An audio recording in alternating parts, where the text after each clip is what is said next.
Yes, sir. Yes, sir. Friday mood. A little smaller. You know I need my background. It's Hot Topic Friday. Y'all know what it is by now. Come on now.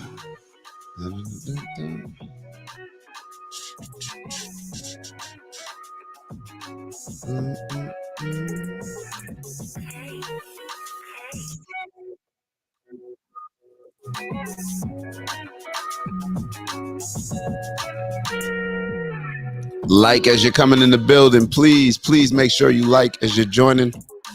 Much appreciated. It's going to help us for the YouTube algorithm. It's going to help us have these combos that we need to have.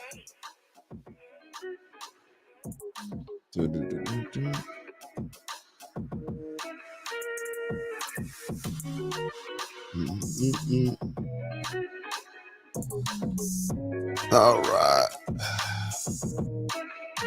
Grand Rising, good people. Grand Rising, good people. I tried to go live. I tried to go live on the gram, man. It's messing up. I tried to do it because they have a new Instagram, like a studio live. That's why I didn't have this link put out last night, because you can only do the studio live like right then and there. And of course, it didn't work. But it is what it is. We keep shopping. We make the most of it. And we move on.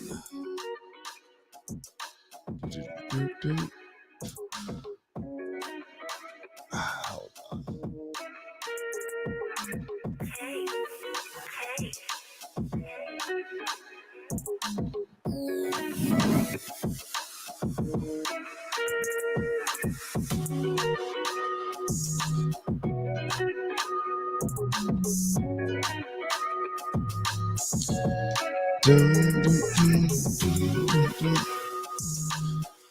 I'm gonna go grab some people from the gram real quick. Make sure y'all grab somebody too. Send this link to a friend. Yo, we got a great show today. I literally just tweeted, I guarantee today will be a great show. I guarantee today will be a great show. Actually, let me make sure that I got my, hold on. Let me make sure that I got the link. I just want to make sure that I have this current link in our chat. Well, in my Instagram profile, so I can tell people, yo, go pop the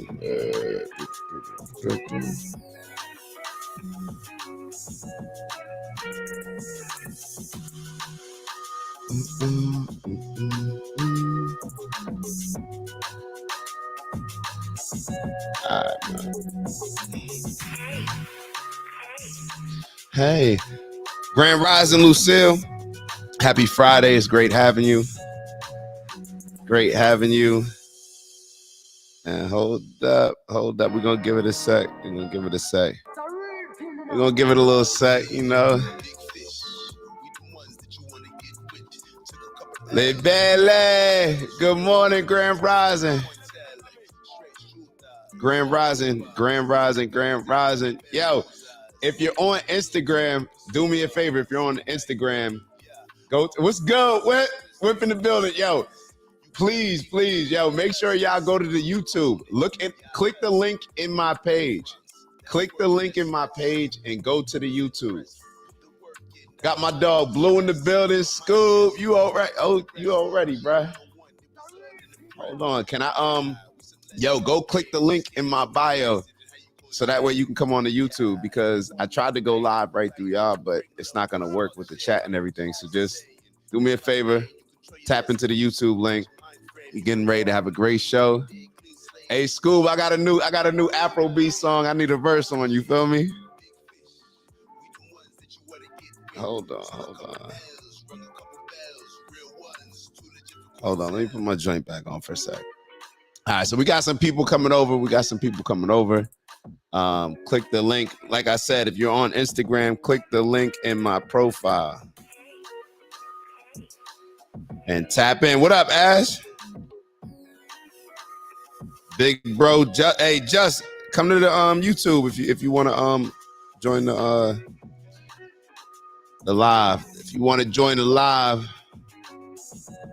because we're getting ready to get started. We're getting ready to get started. We got a lot to talk about, so we can't. Porsche, come to the YouTube. Come to Death Row. We can begin. Big, yo, on everything I was looking for big, hold on. Where you at? Nah. Scoob, easily the best rapper in Jersey. No arguments from me on that. Scoob, y'all know my top. All my homies. That's the and Scoob. Yeah, Scoob different, bro. Scoob different. Scoob my favorite. Y'all already know my favorite rapper. All local cats.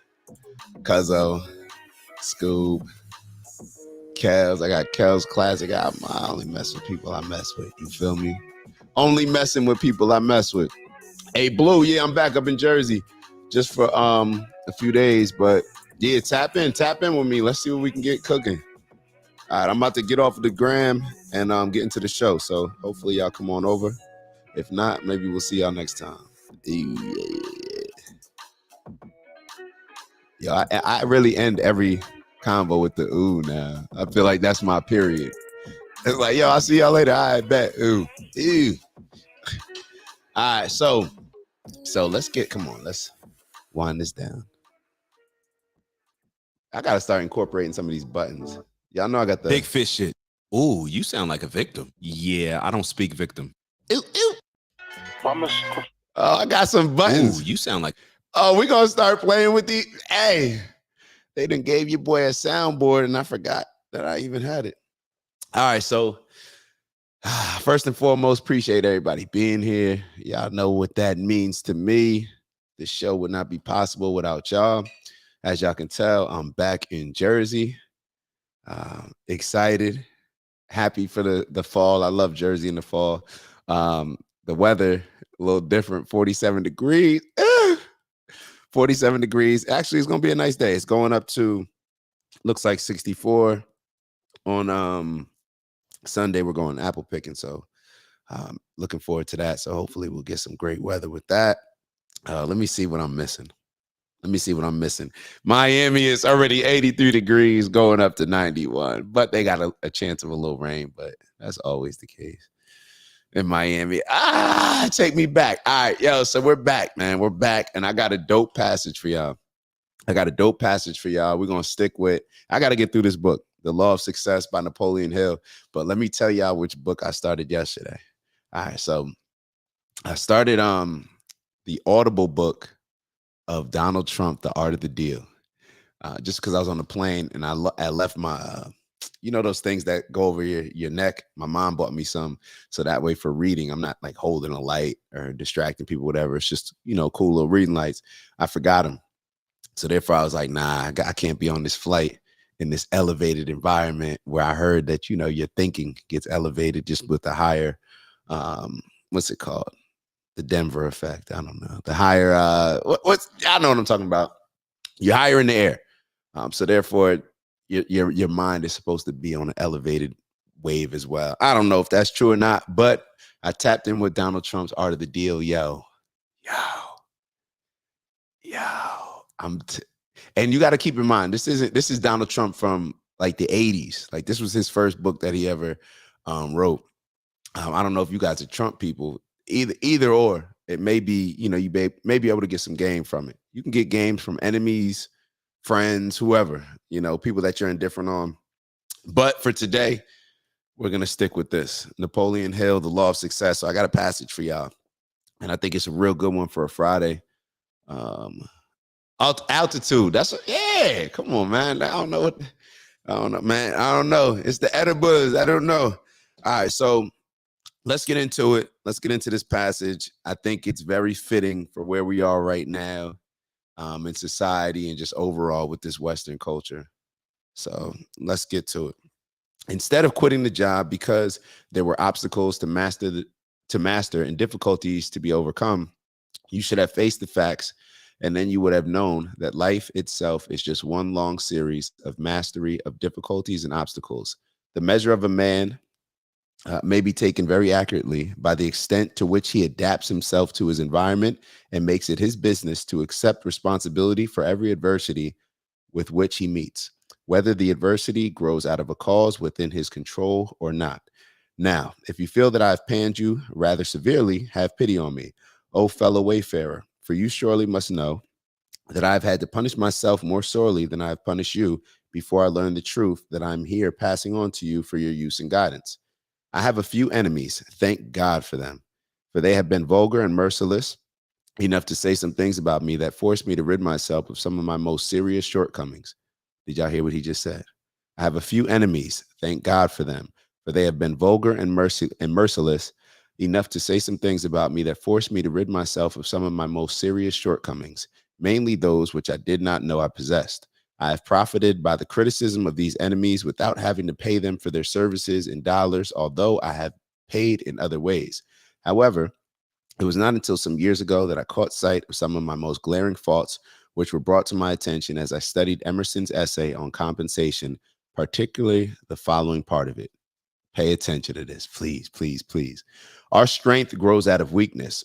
Not until we are pricked and stung and sorely shot at, awakens the indignation which arms itself with secret forces. A great man is always willing to be little. While he sits on the cushion of advantage, he goes to sleep. When he is pushed, tormented, defeated, he has a chance to learn something. He has been put on his wits, on his manhood. He has gained facts, learned his ignorance, and cured of the insanity of conceit, has got moderation and real skill. The wise man always throws himself on the side of his assailants. It is more his interest than it is theirs to find his weak point. Blame is safer than praise. I hate to be defended in a newspaper. As long as all that is said against me, I feel a certain assurance of success. But as soon as honeyed words of praise are spoken of me, I feel as one that lies unprotected before his enemies. Whew. All right. Long story short that I got from it, if you're going through something, adapt to whatever it is. There's never a valid excuse not to win. There's never a valid excuse not to win. And we should look for our enemies. We should embrace our enemies and embrace the criticism that a lot of our enemies bring about and see ourselves through the eyes of our enemies, because that's how we can identify our weak points. And when we identify our weak points, then it's on us if we want to change it. That's the only way that we're going to grow. That's the only way that we're going to elevate. That's the only way that we're going to become a sharper, better person. So therefore, when we're confronted with life's challenges, we'll be able to overcome them rather than, I don't know, getting overwhelmed by them. Get over that hurdle, get to the top of that mountain. So therefore we can climb a new mountain, face a new opportunity, because everything that we go through, that's what's going to help us grow. If we're not going through anything, we're not going to grow. We all heard that we all of this. It's so funny how all this stuff is connected. It goes back to the saying, what is it? Hard times make strong men create easy times create weak men, and weak men create tough times. All right. Embrace every little thing that we're facing. If we had a difficult week from Monday to Thursday, thank God for it. Embrace it. It is what it is. Thank your boss for it. You don't got to tell them, thank the asshole that was being mean to you, thank them, because what it's doing is it's forcing you to grow, and it's forcing you to identify certain areas in you that you may need to grow in, that you did not think were maybe as big of a problem. So therefore, everything that we're going through, literally everything that we're going through, we have to be thankful for it, appreciative of, some of the good things, grateful of the great things, but we should be more grateful of the things that we need to go through, because the tougher the challenge, we're going to learn a lot about ourselves and develop a lot of skills, lessons, and build a lot of value within ourselves that's going to allow us to use that moving forward and to win. All right. So just wanted to leave y'all with that. Like I said, Law of Success, Napoleon Hill. Napoleon Hill is one of the GOATs, man. He's one of the GOATs. And I'm telling you, for him to have written this book so long ago, it makes you think that all of this stuff has been seen before. Everything that we see now has been seen before. There are no new problems. It just looks different. All right. So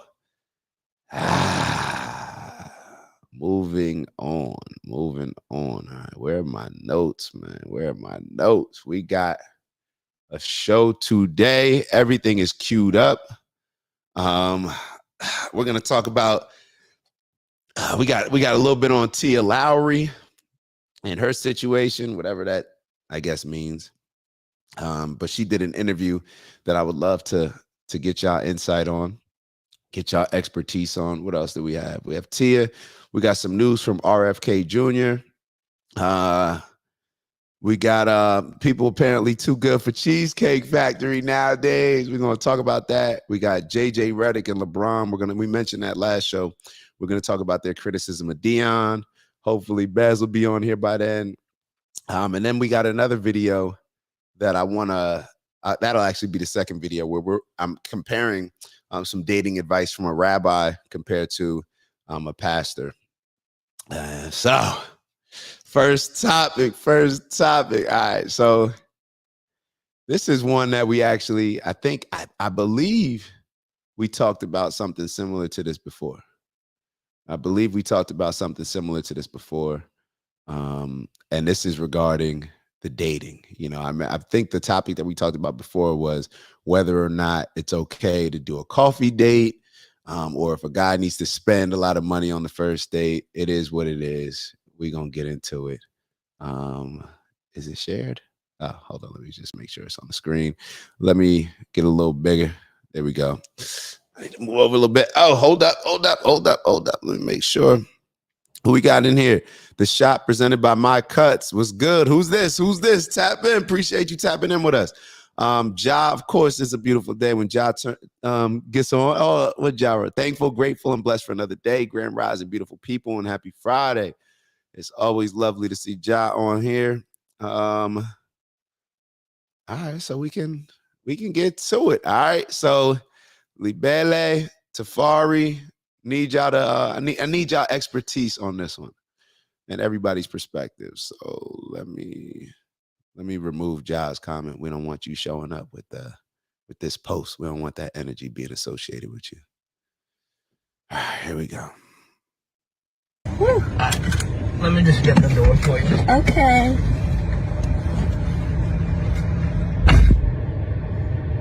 He got me at the Cheesecake Factory, y'all. I ain't getting out this car.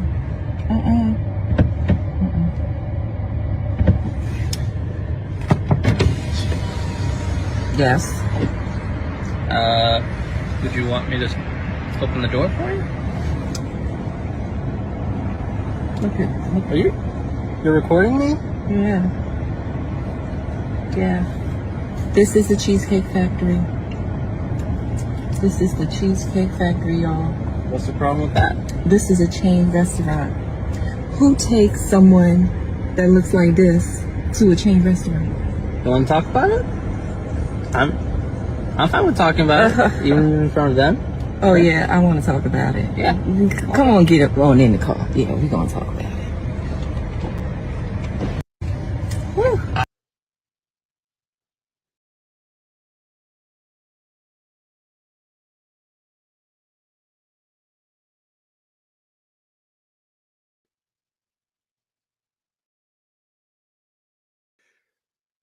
Yeah, it's Iron Freeze.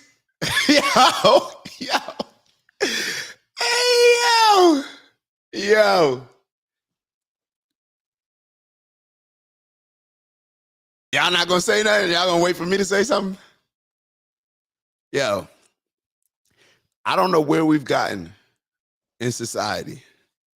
I had a conversation the other day with a friend, and we were just talking about how the level of entitlement among so many people, especially when it comes to dating, I think we've talked about this a while. Like the level of entitlement overall in our society is insane. Like, I don't know what gives a lot of these people the confidence or the delusion, I should say, that they have to just act a fool and just make themselves like they really think about the mindset that you have to be in to not only feel a certain type of way. Okay, all right, I don't want to be at this restaurant. I feel like he could have taken me to a different restaurant. Okay, but to actually film it and post it and to point at yourself and say, he took somebody that looks like this to the cheesecake. Am I tripping? Am I tripping? And see, this is the problem with, this is the problem with all the Sierras, all the Jada Pinkins, the Tia Mowrys. Yo, these women gas a lot of women up and confuse a lot of us. And this is just me. Like, maybe I shouldn't blame them.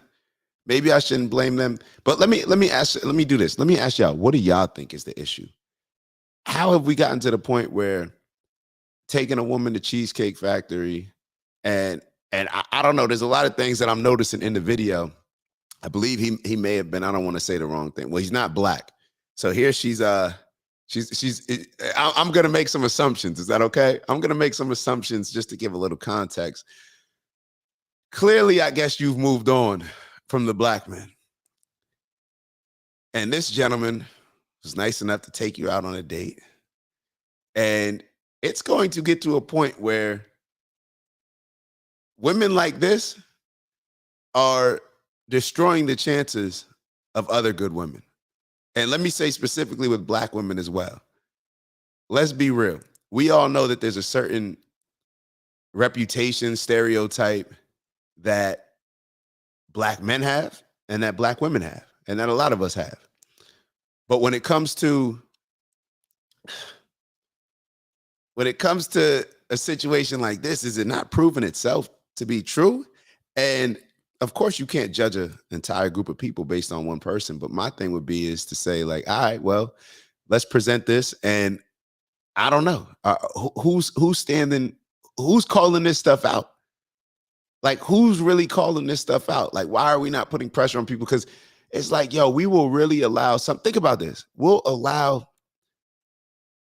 the destination of a date, oh, it's cheesecake, to determine whether or not we're going to have potential with this particular person that we're dating, that had the decency. And think of the gentleman came around.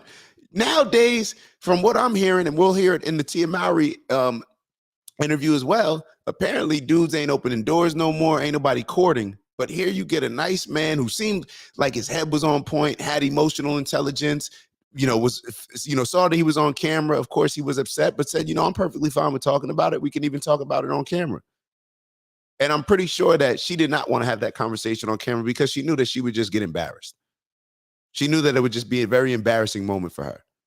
Hold on. Let me make sure I'll keep it up with these. Hold on. I was thinking the same thing with her extra regular looking ass. Yeah, Queensboro looks like Cheesecake Factory is weak though. So you saying, I'm just asking Queens, is she valid? Is she valid? Tafari wrote, I was thinking the same thing with her extra regular looking ass. Well,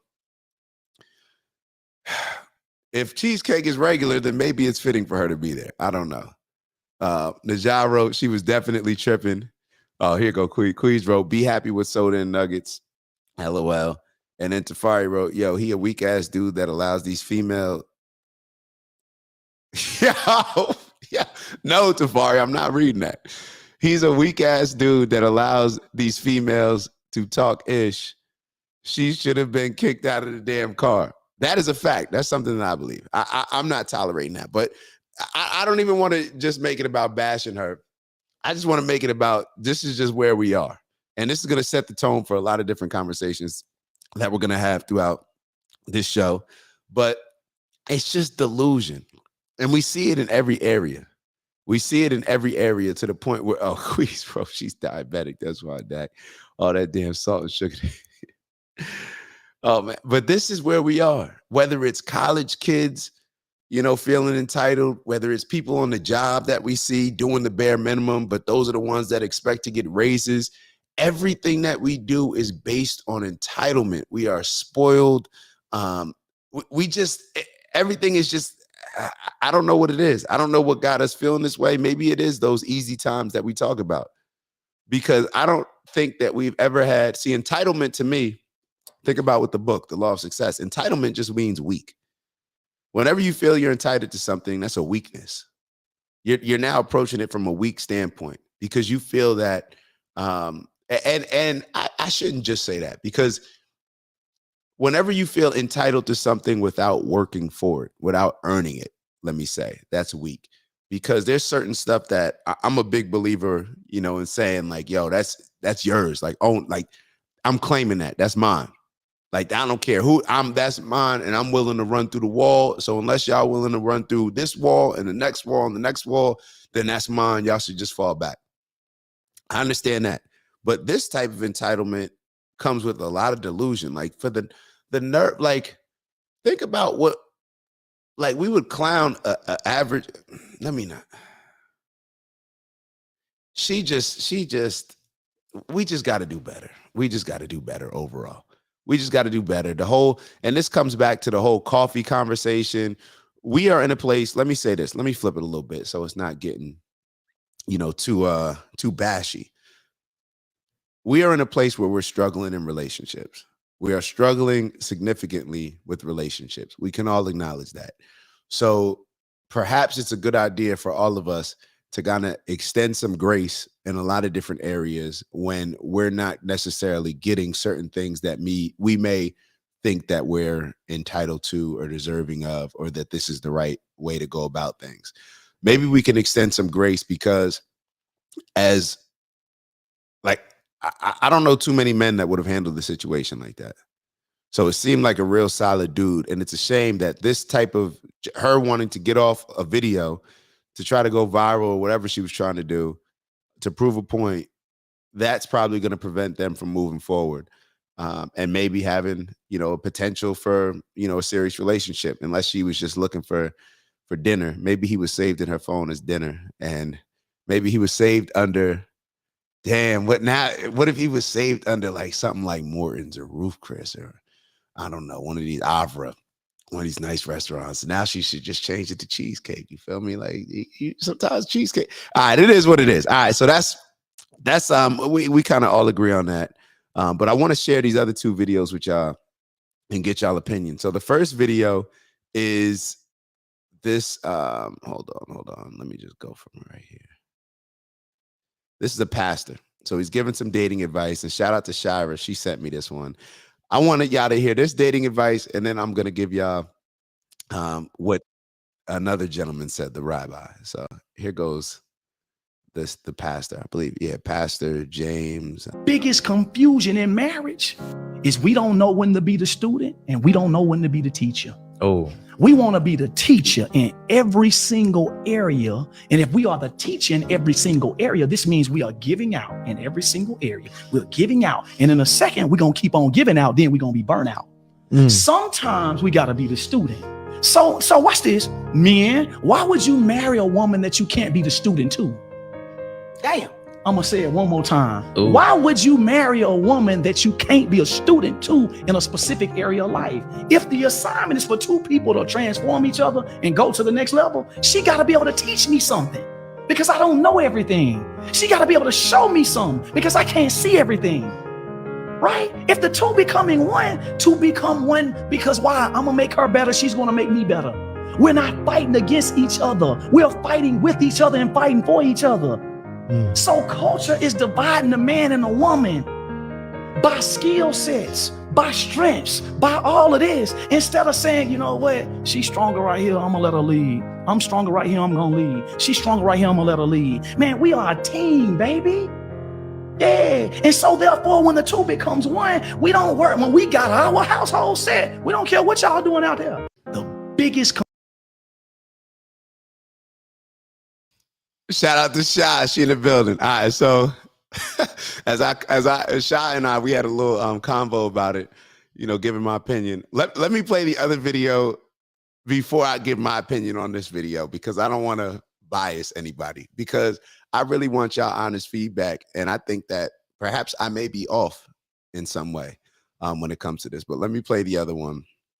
And then y'all tell me if I'm tripping or if y'all felt the same way. I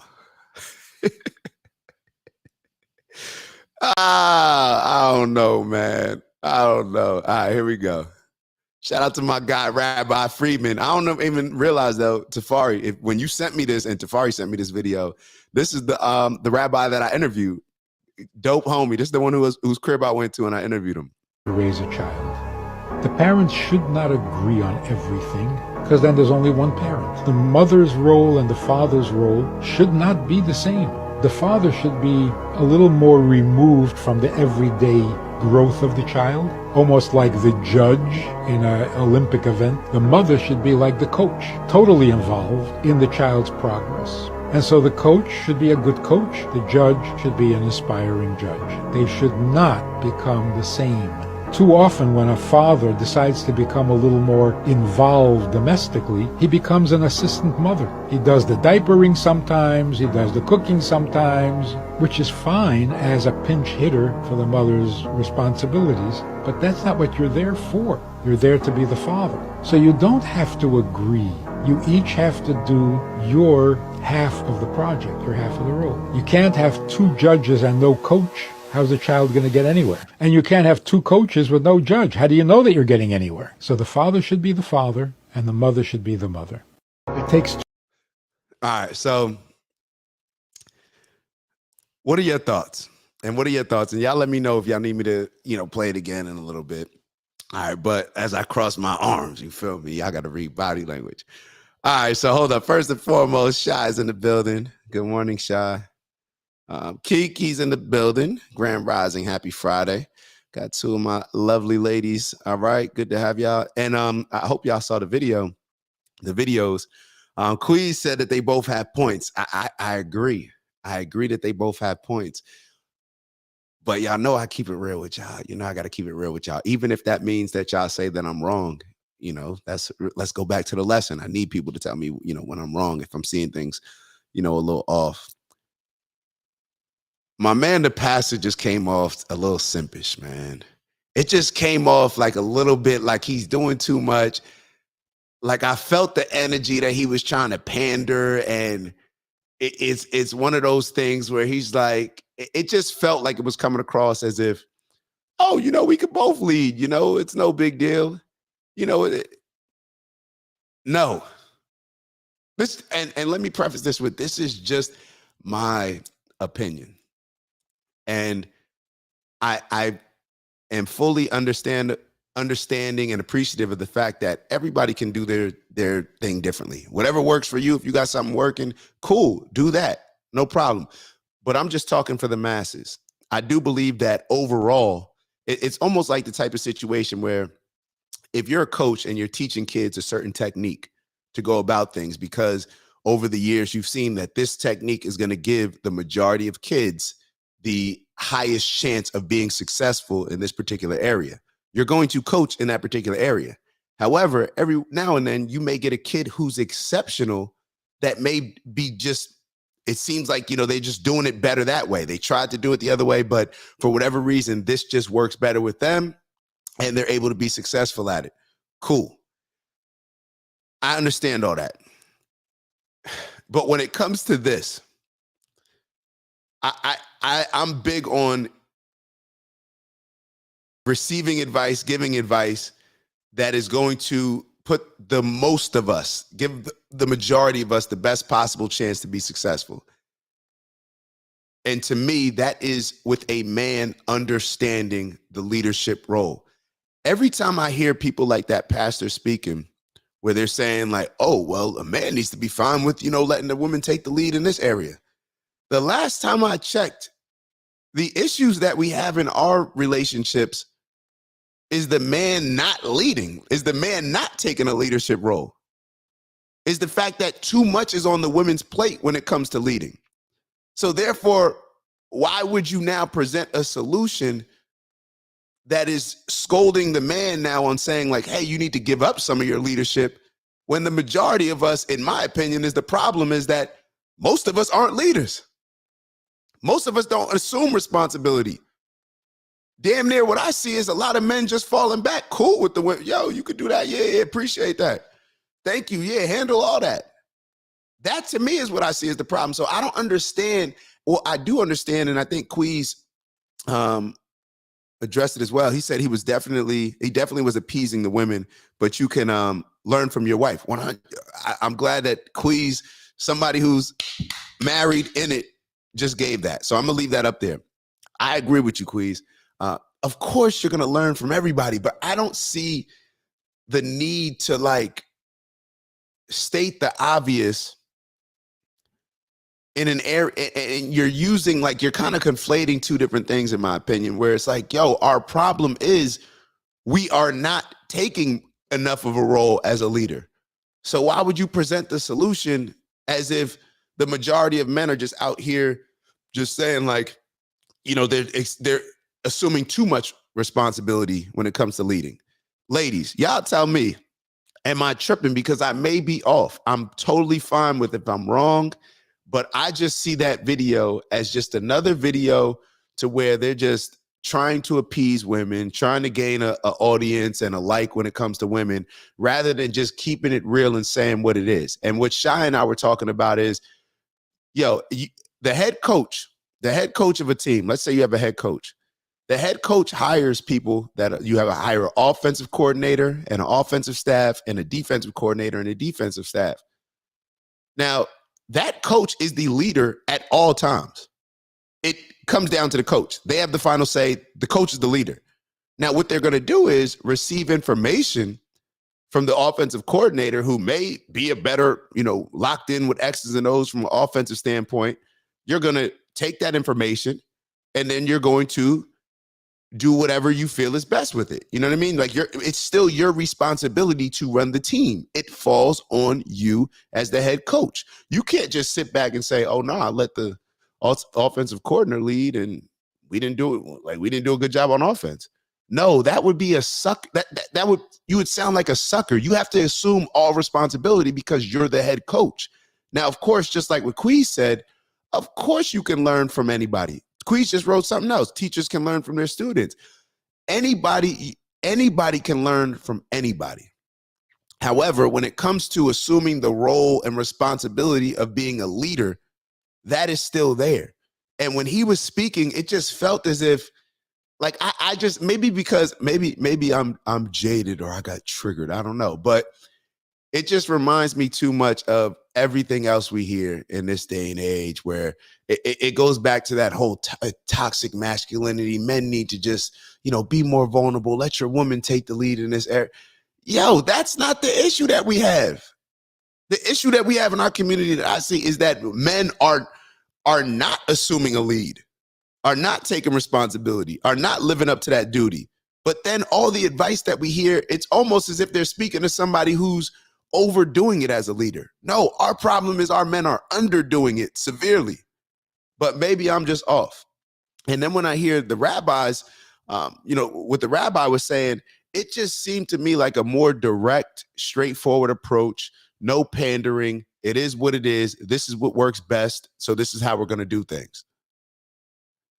Does it come across now? Are most people going to look at that and say, like, oh, that's a word? Like, I don't think most people will look at it like that. I don't think that that's going to make people feel comfortable. But what did the book say? I think what the rabbi is saying, he's going to put us in a position to where it's like, yo, this is your role. Even if you assume these responsibilities to help your wife out, of course. However, that's something that's her role. And the funny part about it is they're really saying the same thing, but one just comes across to me in a way that I think is dangerous in some ways, because it just, I don't know.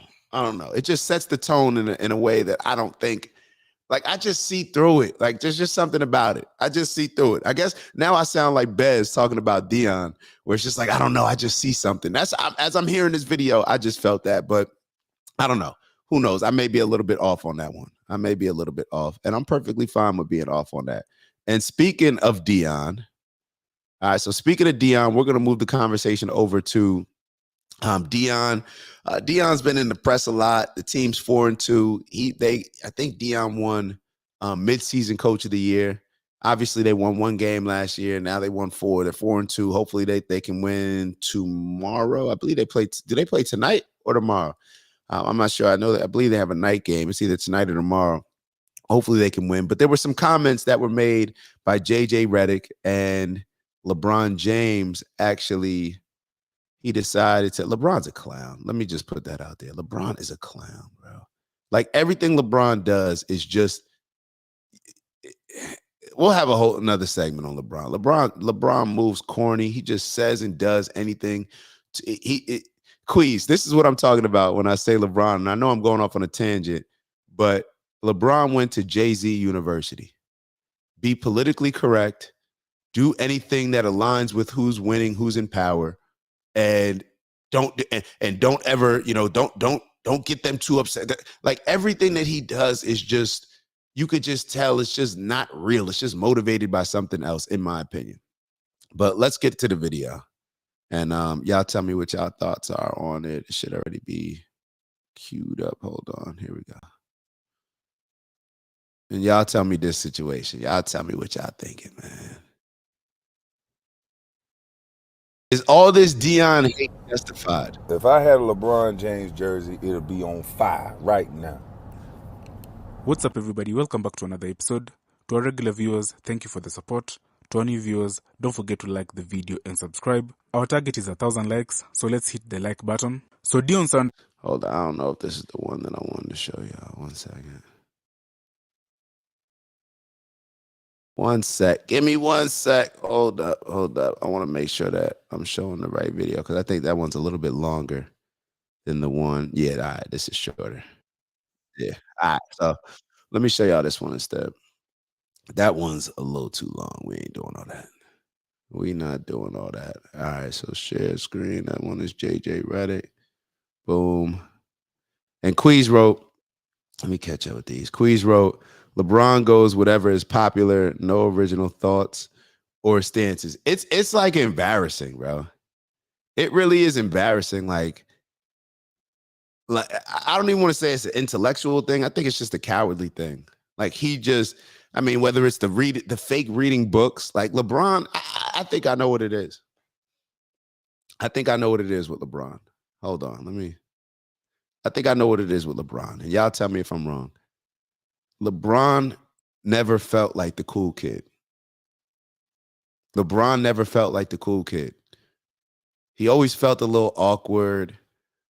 Probably, I don't know if he was, what his situation was when he was younger, if he was the cool kid that was getting girls, or if he was just the crazy, insane athlete that's so tall, he's kind of awkward. And that's the thing with a lot of these basketball players, especially a lot of the tall ones. And yeah, I mean, basketball is my favorite sport. Basketball is my favorite sport, but I am biased when it comes to, I think basketball players are soft. I think they're just like, when you're in high school, the football players, those are the guys, you feel me? And more so the basketball ones are like the awkward, tall, kind of just finding their way guys, especially a guy like LeBron. And why I say that I don't think LeBron ever felt like he was cool. Y'all may be saying it like, oh, well, who cares if he's cool? He's worth this amount of money. It doesn't matter. It doesn't matter from this perspective, because if you don't think that you're cool, if you're not confident, if you don't think you're cool, then you're not going to be confident in yourself. And it doesn't matter how much money that you make. That confidence cannot be replaced or cannot be filled up with money. It's just going to be fake confidence. LeBron, everything that he does is still trying to be cool. It just looks like he's not being himself. Like he's thinking about what I should say in this rather than just saying it and being cool however it go. Like every little thing that he does, like just seems corny and fake. And it is important. And maybe this is a teaching lesson for all of us. Maybe I don't know. Maybe I can learn some too. How do you instill that confidence and coolness within your kids? Especially, maybe this is why it's so important for your kids to think that their parents are the coolest people in the world, because then they'll value your word when you're telling them like, yo, you look good, bro. Like you're beautiful. Like, whatever you're telling your daughter or your son, or your niece or your nephew, maybe if they can believe in you and what you're saying, I think that's going to put them in a position to where now they're not going to school looking for validation. LeBron looks like he's running around looking for validation everywhere he goes. And it's a shame, bro, because you're Bron. You shouldn't have to do that. Like, that wasn't Kobe's energy. That wasn't Mike's energy. That wasn't AI's energy. That wasn't, shout out, I don't know why Paul Pierce just popped in my head, but you know that ain't Paul Pierce energy, but I just don't understand why Bron is so much like this. But let's, neither here nor there. All right, let's get into this. And we're going to see if this criticism with Deion is valid. Wait, why y'all got me playing the same one? Hold on. Here's a video. A lot of people think I'm referring to Deion Sanders. I'm referring to Coach Prime. In some ways, yes, right? Because, you know, his talk to the Philadelphia. Kwame Brown took to his YouTube channel and he had is dissing Coach. I want to make sure y'all get Coach everything. Prime. But if the shoe has showed this quote that JJ Redick has said about Coach Prime. So JJ Redick, he's trying to double talk now and pretty much just saying that he wasn't really specifically talking about Coach Prime, but if the shoe fits, then Coach Prime is wearing it, right? So LeBron James, he decided to put up that quote in his story and say facts. So that's why a lot of people are saying that LeBron James is dissing Coach Prime because he's standing with JJ Redick on that quote. And one of the people that called out LeBron James and JJ Redick is Kwame Brown. Kwame Brown took to his YouTube channel and he had went off on both JJ Redick and LeBron James. So with that being said, before I highlight Kwame's comments, let me play the clip of JJ Redick talking about the quote that went viral of him dissing Coach Prime. Here's a video. And before we get to the actual video, I just want to so in the gyro, you literally have to speak life and confidence into your kids from birth daily. That's to me, that would be the scariest thing when I have kids. Like, because think about it. If your kids are not confident, then they can pretty much be moved, manipulated in any type of way when they're going to school. Because why? They're going to be looking to other people as the cool people. And they're going to seek that validation from who they think are the cool kids or whatever celebrity they think are the cool people. They're going to seek that validation. And we never know what they'll do in order to receive that validation.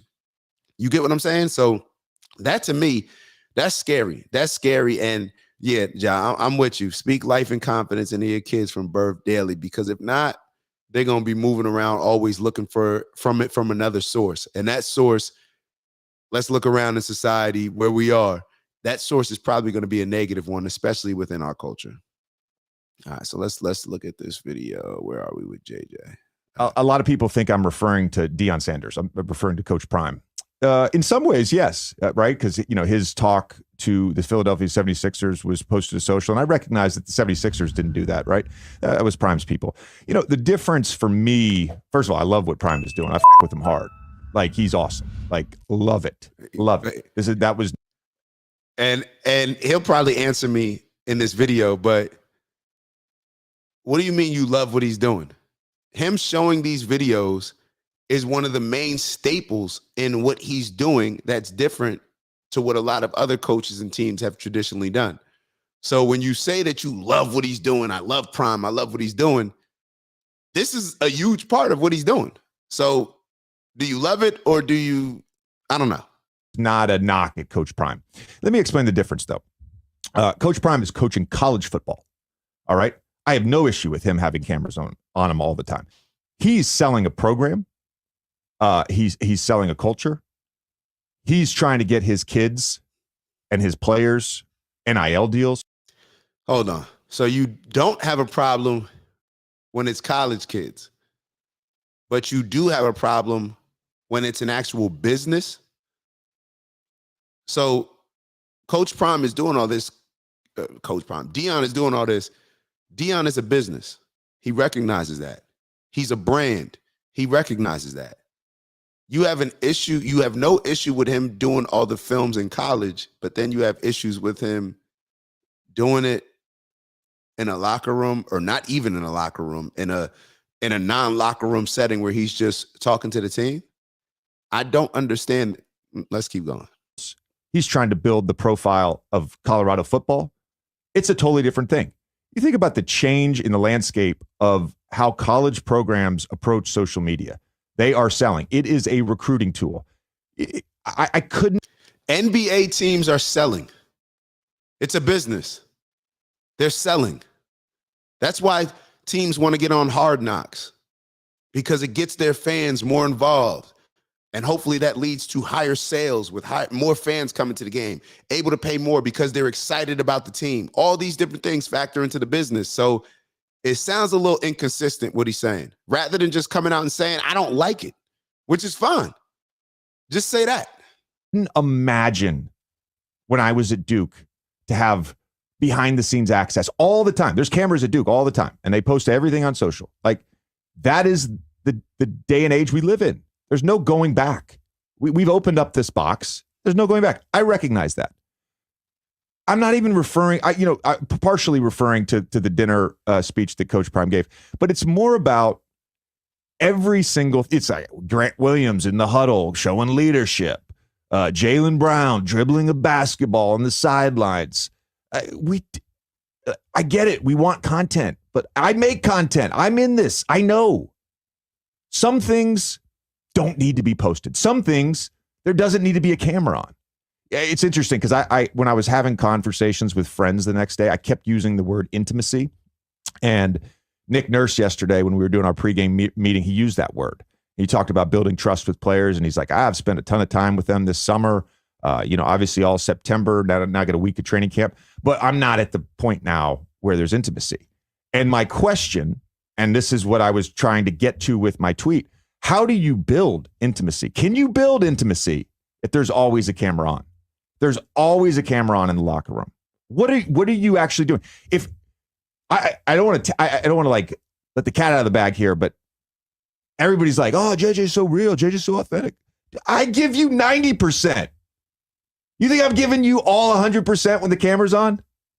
There's not a person in the world that gives 100% when the camera's on. I don't know what he's getting into now, but it just seems like it's a little bit like he's trying to validate his statement. People's, in my opinion, if you don't like something, just say you don't like it. JJ Redick's not wrong for saying, or I don't think he's wrong. I know I'm not wrong or right. I'm not going to say he's wrong for having this opinion about Brian. I'm sure there's a lot of people that feel this way, but just say that.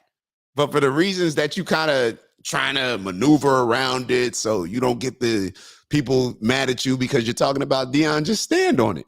If you don't think cameras should be in locker rooms, just say that.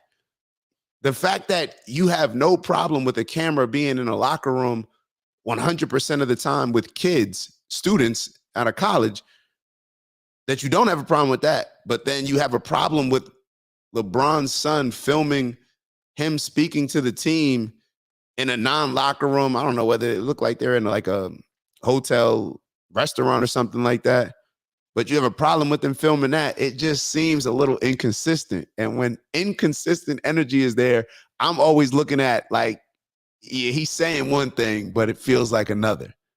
So I don't know what y'all think. Bez wrote, love Deion, love LeBron. Let's get into JJ's a little bit more. All right, JJ. So how are you building intimacy if everything has to be recorded? If there has to be a camera in every single place? It's a challenge though, because all these teams, and I'm talking about professional sports here, all these teams, we've hired digital media teams. They have a job to do. I get it, and they do a great job. We have this obsession with Hard Knocks, Drive to Survive, all this stuff. Like, I get it. I get it. There's stories to be told, for sure. There also has to. Is this just a... Now, like anything, there has to be balance, right? There has to be balance. And will this just be one of those situations where we're already seeing a lot of, teams now implementing what Deion's doing, whether it's college or the NFL, showing more videos. People want to get involved and feel like they're a part of the team. It just is what it is. And my question would be, I guess let me just keep going. To be moments within the team. Any professional athlete will co-sign that. There has to be a level of intimacy within a locker room. And I just think we're on a slippery slope right now. This is not a knock. I don't know about that. I don't know about that. I'll say that Or let me say that, yeah, I can understand what he's saying as far as the level of intimacy, being close to your team. I think it's a little bit different in football than in basketball because there's just so many different players on the football team. Like there's players that I never interacted with at all on offense. Like there are probably players on the team who like you will never even speak to. And me, I was friendly with mostly everybody, but it just how it goes. Like you don't really interact with, everybody as much. So basketball may be a little bit different. But to each their own, like I said, I don't think JJ's wrong or right. I think LeBron is just moving like a sucker, how Bron always move. But when it comes to all of this, I think it's another example of, because there's a lot of people that just love Deion so much that they're just going to say, oh no, JJ's hating, da, da, da, da. I don't think JJ's hating. I think he just doesn't like cameras. I think he's an old school player. And I think that he should just say that, rather than saying all this other stuff. I think he should just say that. And a lot of people would agree. I would agree to a certain extent. And then you got the people that just hate Deion, who are just going to look for ways to bash him and whatever else. And it just goes back to how we look at everything. We get so emotionally caught up with everything that usually guides our decision rather than anything else. Just us. Hey, how do you feel about this particular situation? We'll determine, or what do we think about this situation? That's how I should ask about it, rather than how do you feel? Because whenever the feelings, it's just you're gonna move based on whether or not, first and foremost, do I like the person? And then that's gonna, just with that question right there, it's gonna set you on a path one way or another. All right. So Tafari wrote, I think he's saying people always act in front of the cameras, so they ain't real, versus they not in front of the cam. No, I get exactly what he's saying. I get it. I get what he's saying. But it's business. It's business. You may not act the same way on the basketball court in a game that you would if you were playing on the basketball court at home in the park. It's just different. That's perfectly fine. I agree with that. So no pushback from me in that area. Bez wrote, that's like the couple who post videos are intimate times. What's that, Bez? Oh yeah. Like, I get what you're saying. Like, yeah, a lot of, you don't like those videos. You don't like going on Instagram. I'm back and forth on it. Because, all right. So on one end, I think what Bez is saying is that when couples, and tell me if I'm wrong, Bez, but when couples, you go online and you'll see, them posting, oh, such an intimate, I don't know. They post an intimate date or a vacation or a certain intimate part of their relationship. And it's like, once you put it out there for the world, is it still intimate? I think that's what Bez is saying. However, on the other hand, it's like I had to check myself in this exact thing, because it's like, well, shoot, do we need those? It's better to get that imagery out rather than anything else. You get what I'm saying? Like, what's the overall impact that it's going to have? All right, well, if the new way of stunting is by showing intimacy with our relationships, then that's probably better than most of the stunting that we do out here. You get what I'm saying? So I go back and forth on that. But to me, I'll give you an example where I see, and I think you and I have spoken about it, where you damn near see somebody holding the phone while they're meditating. Like, so that maybe is more of an example of the issue that like, you're holding your phone meditating. Like, all right, at least get a stand, maybe show the yoga, show the meditate. That's cool. But I've seen people like this, like holding the phone while they're meditating, like one hand maybe like this, they're in their meditative state. And it's like, maybe it would be better off or serve you a little bit better if you're not holding your phone while you're meditating. So, all right, Shy wrote, I think JJ need to mind his business.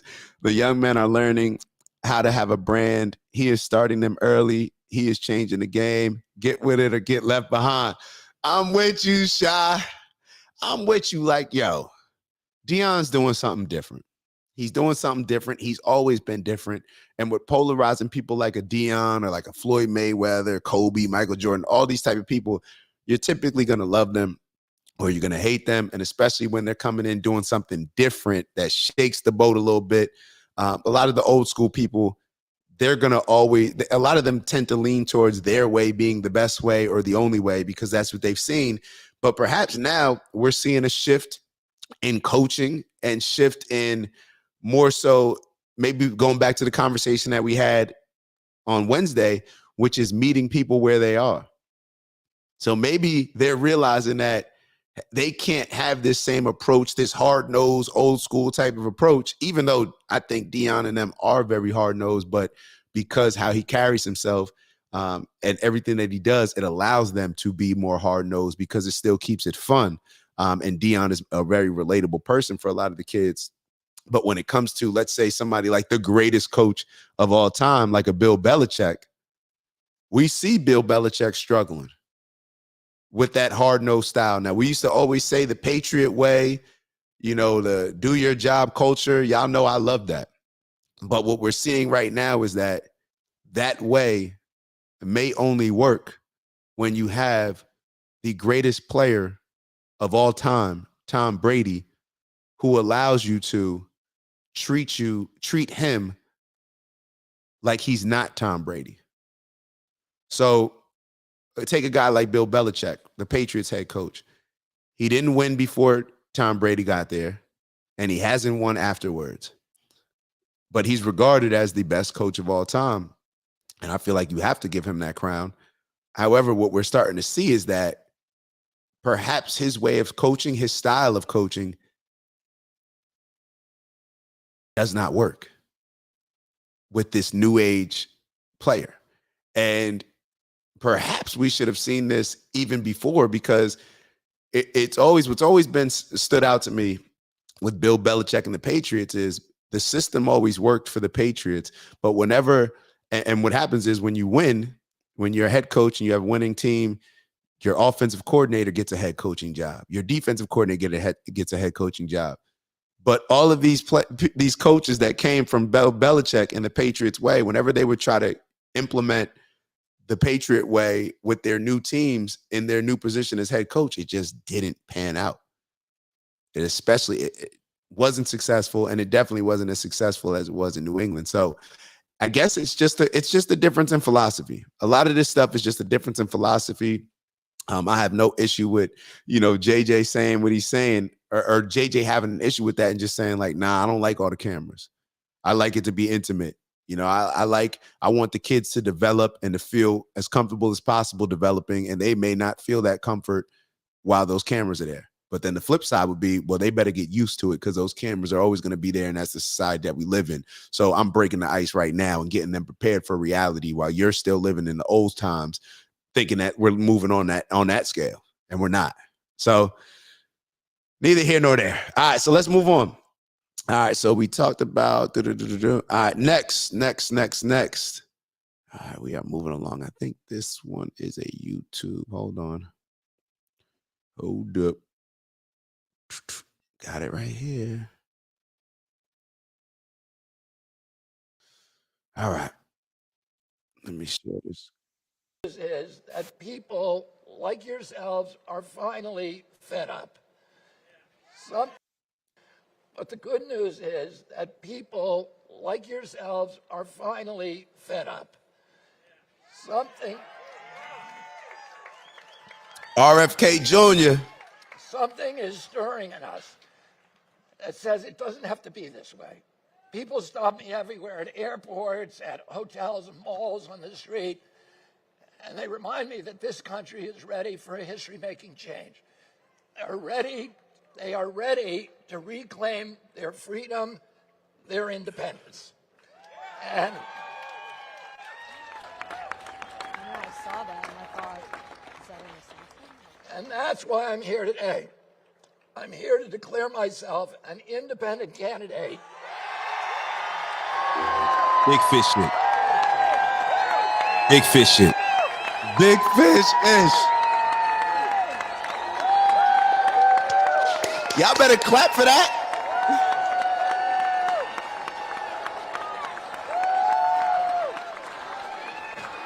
All right, so why am I clapping? Why am I clapping? Let me hide this for a sec, and then we'll get back to the video. Why am I clapping that RFK is running as an independent? I'm clapping because I'm a firm believer that the two-party system that we currently have with Democrats and Republicans is what continues to destroy us. That's why we have to constantly vote for, you hear people saying the lesser of two evils. And then we end up getting people that are now in office and able to polarize, or I should say, push us to new extremes, because you have people on one side that are saying, well, I ain't going to vote for the other side. So even if my side gets extreme, as extreme as possible, I still got to rock with them. And then what it allows is us to get further and further apart from each other, and further apart from reality, in my opinion, and from our ideals and morals in all these different areas, where you have the majority of people that are just sitting in the middle and just sitting there like, yo, I ain't with that, craziness over there, but I'm also not with that craziness over there. And what RFK is doing is saying that I'm running as an independent. We need a third party. And it's giving people a real option. And what I think is going to end up happening is, I already told y'all before, I don't know how it's going to happen, but my call is that Donald Trump and RFK will end up running on the same ticket. I think Donald Trump should be I think he's obviously going to be running as the president. RFK should be the vice president. This is if I was strategic if I was Donald Trump, if I was on Donald Trump's team, and if I was on RFK's team, this is what I would say. And hear me out on it. Donald Trump has already been president. Just hearing the first part of his book, it confirmed everything that I already thought about Donald Trump, but it made it very clear. Donald Trump wants to go down as one of the greatest human beings of all time, as one of the most impactful human beings of all time. He's not, I'm sure he wants to make more money. I'm sure he wants to do all these things, but the lane that he's in right now, he wants to do something that nobody has ever done before. He's played the money game, the business game. He's won in politics. What is going to be the new thing that drives him to make an impact and to be seen and regarded as one of the most impactful people in the history of our country? And I'm going to tell you what it is. It's if he is responsible for being the person that saves America by bringing about a third party, an independent party, separate from the Democrats, separate from the Republicans. It allows him to, throw the FU to the Democrats that's always talking about him. And even more so, he may look at being able to say that to some of his Republicans, colleagues that have been hating on him for so long. I'm sure he would love to tell all of them, I don't need any of y'all. And it's one of those things where it's almost like the Deion situation, where last year when we were talking about Deion and whether or not, him leaving Jackson State, how we felt about it, going to Colorado, he made the promise to the HBCUs, all this other stuff. Regardless of how you felt, my opinion on it was just a major loss for the HBCUs. Why? Because Deion is a unique person, and this is a unique time to where he has the ability to do something that I don't know will ever come around again for HBCUs. Because there is not another Deion. There is not another Donald Trump. Perhaps there's not another RFK Jr. And with the timing of everything happening right now, where you got the Democrats trying to indict Trump so he can't run, and then you got a lot of his Republicans hating on him. They act like they don't want to, people that he put in place. DeSantis, I got you elected, and now you're talking all these different things. Trump is in a unique place to where he already won the presidency, then he lost, now he can run again. He already has such a strong following with so many Republicans. Now, of course, he doesn't have all of them. And RFK has a strong following with the Democrats, not as strong as Trump's, but, unless you're a Democrat that is just one of these super, super pro-vaxxers, then chances are you probably see RFK as a sensible human being. Now, people will throw out, oh, he's a conspiracy theorist, all these other things. That's to the side. That's just a lot of that's just propaganda based on the mainstream media not wanting to address him, Biden not wanting to, debate him or, give him any light. So I just see that y'all heard it first. Y'all already heard me say it. I think that is going to happen. Why do I think it's going to happen? Because, and the only reason why I think if Trump hasn't considered it, why he hasn't considered it is because he just hasn't thought about it. Maybe nobody's presented it to him. But with RFK Jr. now saying I'm running as independent, things could get a little bit. If I was Trump, I'd be like, yo, man, I'm out. I may even wait till like the last minute and then just, beat everybody on my side. I don't know what I would do. But then I would move to, I would run as an independent with RFK and I would shake up the world. That's what I would do. So that's just my opinion on that. Let's move on to the main video of today, which is this Tia Mowry interview. All right, so let me try to get my mind right when it comes to this Tia Mowry interview, and as far as why I'm showing it, making sure I'm not getting too riled up. But hold on, let me exit out of these other streams so it doesn't delay. But why am I bringing up the Tia Mowry? This interview, I watched it and I was confused, but not confused. Throughout the entire interview, she seemed a little bit uncomfortable. She seemed as if she's acting. Of course, she is an actress. But it's so funny how a lot of these actors and actresses, I don't care how good of an actor or actress that you are. There's just something about when you're interviewed, it comes across. It comes across like, yo, you look a little bit uncomfortable. You look like that's rehearsed. And it's because perhaps that it may be easier to play a role and believe that as Will Smith, I'm Ali, rather than to have to fake something in your own personal life that you're not. So that disingenuousness comes out. And to me, it came out. And they had a conversation with this guy that just, come on now. We know that she's going to pick to get interviewed by somebody who she sees as favorable, who will give her a nice, interview, that will ask nice questions and talk light to you and say that women are all queens and that, oh my God, the way that these men are treating us is so bad. This is who she's being interviewed by. And I just want to share with y'all. Let's just go through maybe a few minutes of it. And I'm sure it's going to lead to a lot of different talking points. So we'll go through that. One second. Hold up. It's 9:14. I told y'all I always see 9:14. All right. So let's get to this Tia Mowry interview. I should already have it at the exact point. See that? Yo, I prepped for y'all. I made sure that I got it to the exact point. Lack that so much. I know. It's so easy to leave, right? It's so easy. Like, yes. Nobody wants to stay and work on things in relationships anymore. Yes, Everybody. That's sorry to cut you off, but go ahead. No. Sorry. It's true. And I say that in the sense where a lot of people just don't want to put the work in. And then there's people that really try really hard to put the work in it and things just kind of don't work out. But I just feel like it's so important for kids to have a strong foundation in their upbringing and have a solid man. Like my dad showed me things that were very important for me to be a man. Yeah. And he showed me how to love a woman because of the way he loved my mom. Oh, that is so beautiful. It's important.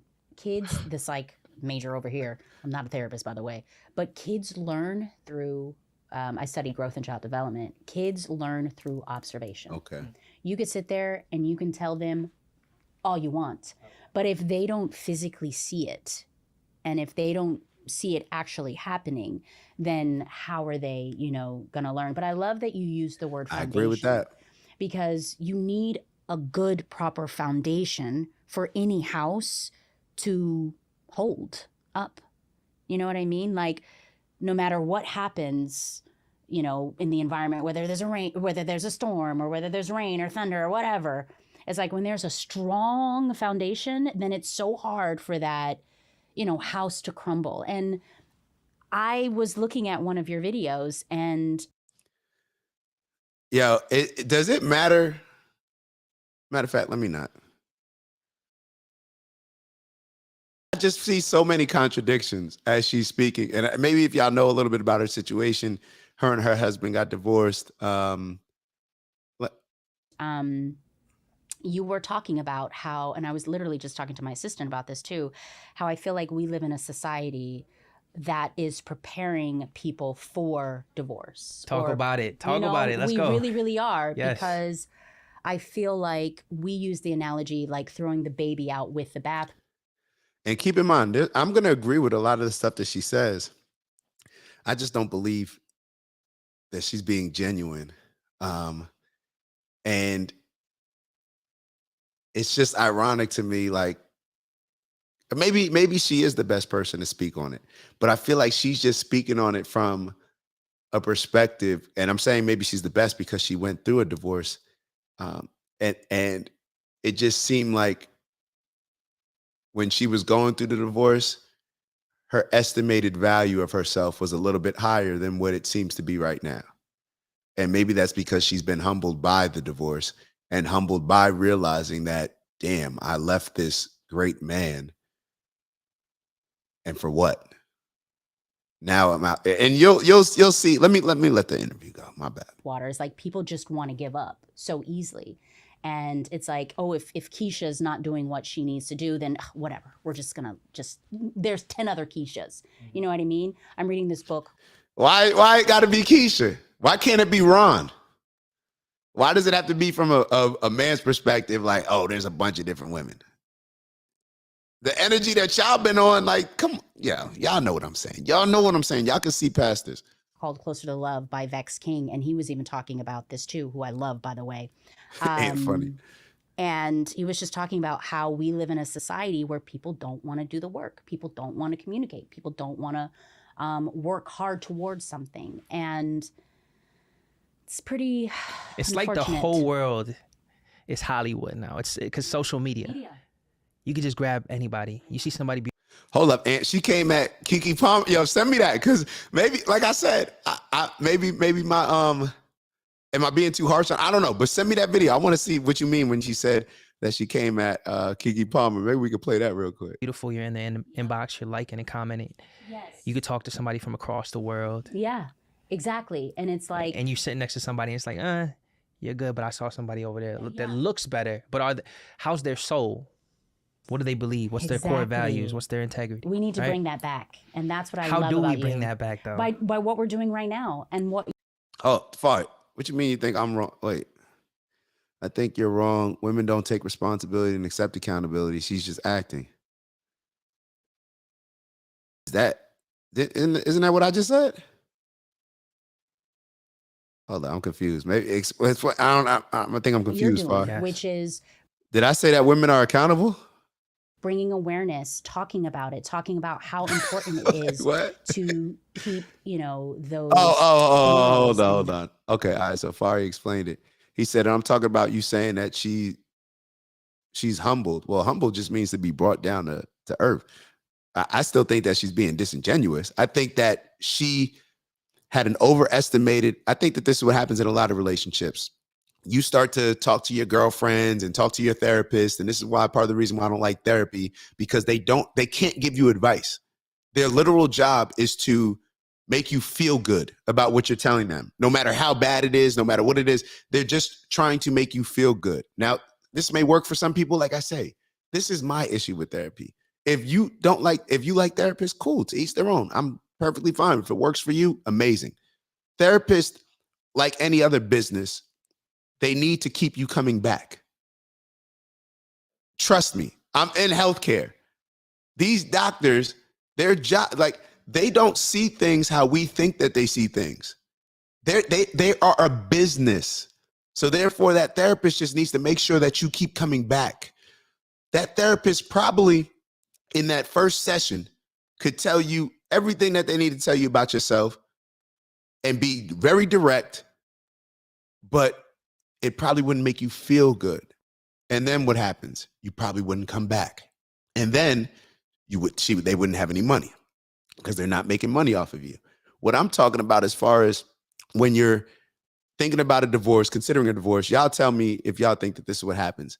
Your homegirls, this is high school stuff. We all see this stuff. It's been happening for the longest. Your single girls will tell you like, oh, you don't need that. Like, yeah, I've been going through it too with mine. Like maybe da-da-da. And it starts escalating, and you start gassing yourself up to make a stupid move like leaving your husband and the father of your kids. Now, only you know if the trauma was that serious to where it was worth leaving the relationship. But what I think happened with her is that she was humbled with reality right now because how she thought and how she was gassed up to think that her life could be when she divorced her husband, it ain't that. And she talks about that. And when she talked about like how dating is and courting, she talks about courting. Oh, nobody courts anymore. When I was dating, well, if you was dating and getting courted by somebody, maybe you should go back to him. Like, why be out here? Unless he won't take you back. So I don't know what, I don't know. I don't know if I gave across, if what I said came across as if I thought that I was saying that she's accountable. The whole point of me saying that she's being disingenuous, she's not accepting accountability. She's not taking responsibility. This entire interview, that's the whole reason why I wanted to play it. But y'all tell me what y'all think. Y'all tell me what y'all think. And Tafari wrote, no, she's blaming everything on him and she believes she's been wrong. Facts. That's the whole point of what I'm saying. All right. Values when it comes to relationships. Maybe I I'm feel saying like it wrong. We have lost that, you know? Absolutely. And I think how we get back to that is having examples. And that's what I love about, you know, what your platform is all about, speaking that, you know, truth. She's uncomfortable. Because it's important, you know? Very. Exactly. It's so important. Yo, I actually feel bad. The more I see this, I really feel bad because society can get a grip on any of us. And a lot of the issues that we have in society, yo, they're it's when we allow society to just grab hold of us. She knows. I can see it in her. She's struggling right now. She hates the fact that she's not married. And it's sad. Like watching this is sad. It's hard. But I may be wrong. It's, you know. Let me ask you, Tia. Okay, go ahead. How hard is it in the dating world now? Oh my God. What is it like out there for a single woman? Shot of tequila? No. No, I'm serious. Hold on, yo, is this the goofy twin? Is this the goofy twin or is this the non-goofy twin? This is the non-goofy twin, right? From Sister Sister. This is the non-goofy one, right? I don't know what this world is like out there, but I know it. But from what I see and from what I hear, it is tough. It is very tough. I will say I've only been in the dating world for, I want to say 3 months now, and it is exhausting. It's exhausting. I want to throw the towel in. Look what Shy wrote. Shy wrote, that man is booked and busy and she can't handle it. Cry it out and go home, girl. Run back home. Go back to your man and beg. Figure it out. If you feel like it was your fault and you feel like you could go back and beg, bro. Everything that y'all are saying in this interview, oh yeah, I feel like people don't work hard on it. Go back. Go back. And Tafari wrote, not sad to me.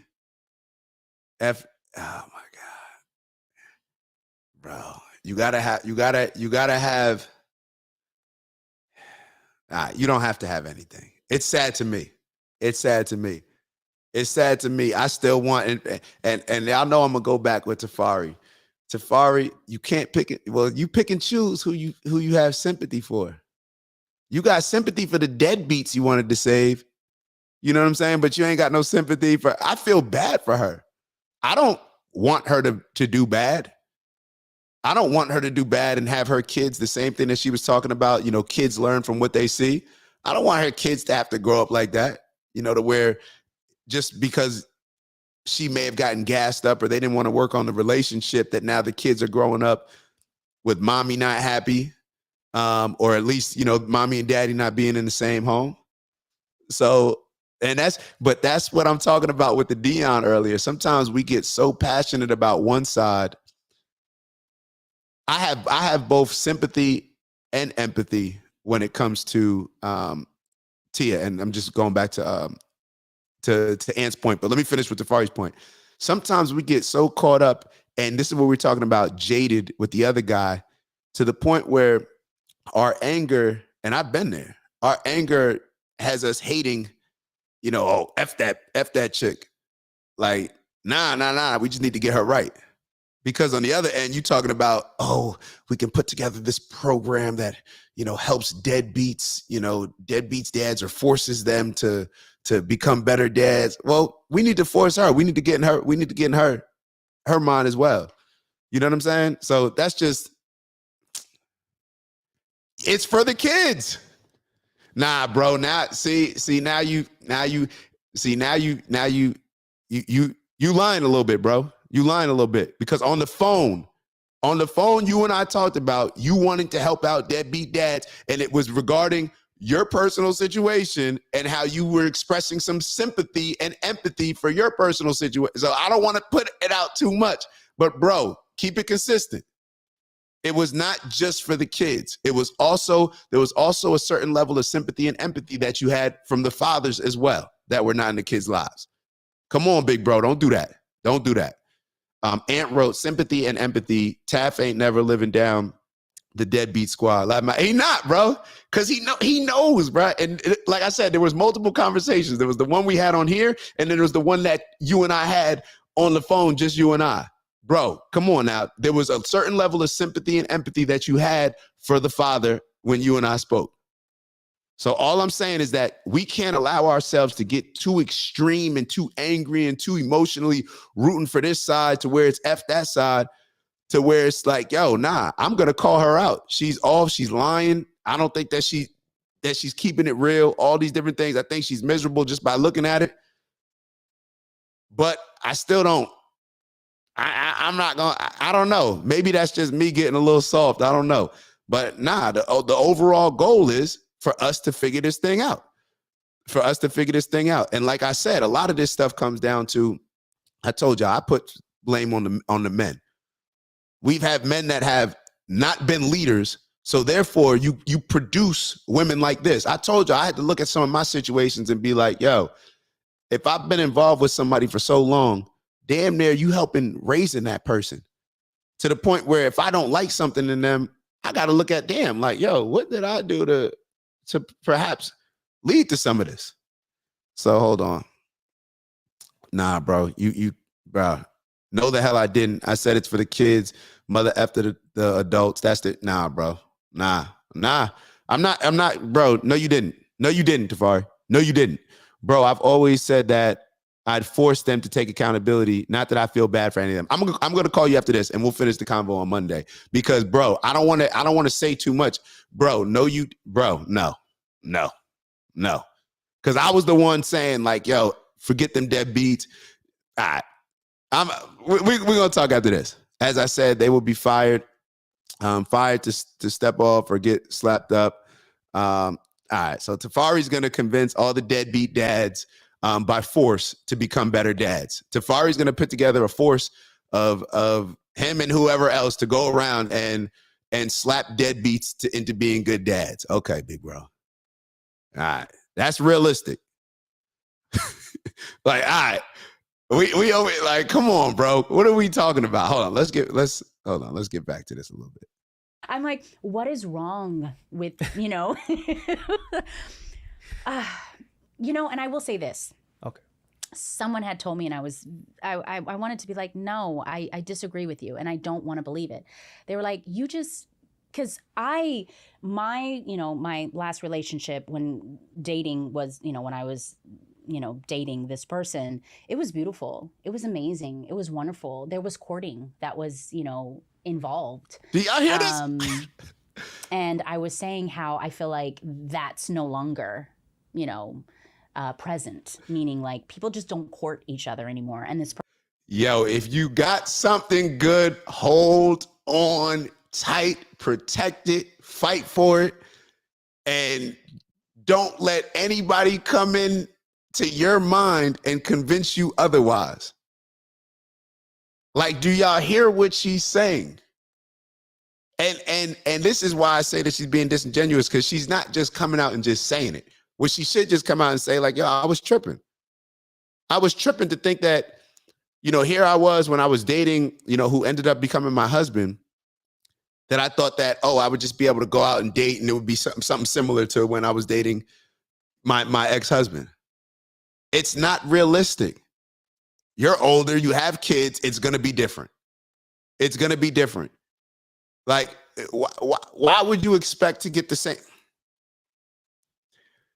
Entitlement is wild. Person was like, well, that's old news. Like people just don't do that anymore. There's just this whole new way of doing things. And I'm like, you mentioned tradition, and I think that's where it kind of needs to go back to, where, a man is courting a woman and showing her, how much he appreciates her and wants her and loves her or wants to be with her. And I feel like what's happening now, and again, I've only been in the world for a few months, is they have this mentality right off the bat that there is someone else.